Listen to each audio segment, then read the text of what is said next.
আমরা আবেদনপত্র তাদের কাছে দিয়েছি, কিন্তু তারা কখনোই আমাদেরকে এই ব্যাপারে কোনো আশ্বস্ত করে নাই, আমাদেরকে কোনো কিছু বলে আশ্বস্ত করতে পারে নাই।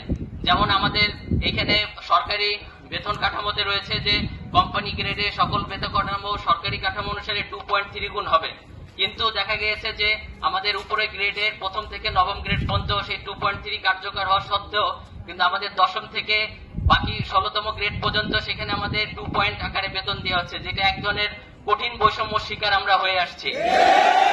এটা আমাদের আসলে প্রাপ্য, আমাদের প্রাপ্য থেকে আমরা বঞ্চিত হচ্ছি। আমরা আসলে একবারে মাঠ কর্মী, স্টেশনে সকল ধরনের বাধা বিপত্তি আমরা উপেক্ষা করে আমরা স্টেশনের দায়িত্ব পালন করি, এবং আমরা সকল ধরনের যে কোনো মেইনটেনেন্স, আমাদের স্টেশন কন্ট্রোলার, আমাদের সিআরও টিওমো সকলে আমরা আসলে বলা যাবে আমরা আসলে কায়িক পরিশ্রমের মাধ্যমে এখানে চাকরি করি। আসলে আমাদের চাকরিটাই টোটাল কায়িক পরিশ্রম। তারপরও আমরা দেখা যাচ্ছে যে এই বেতন কাঠামোর বৈষম্যটা আসে আমরা আজকে অবহেলিত হচ্ছি।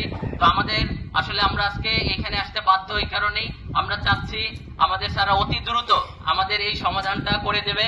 আমরা চাই না যে আমরা কোনো কর্মবিরতিতে থাকতে, কারণ মেট্রো রেল হচ্ছে ঢাকা শহরের জন্য একটা সবচেয়ে বেশি উপযুক্ত এবং আধুনিক স্মার্ট পরিবহন। এটি বন্ধ থাকলে আমাদের সম্মানিত যাত্রীদের জন্য খুবই কষ্টকর হবে।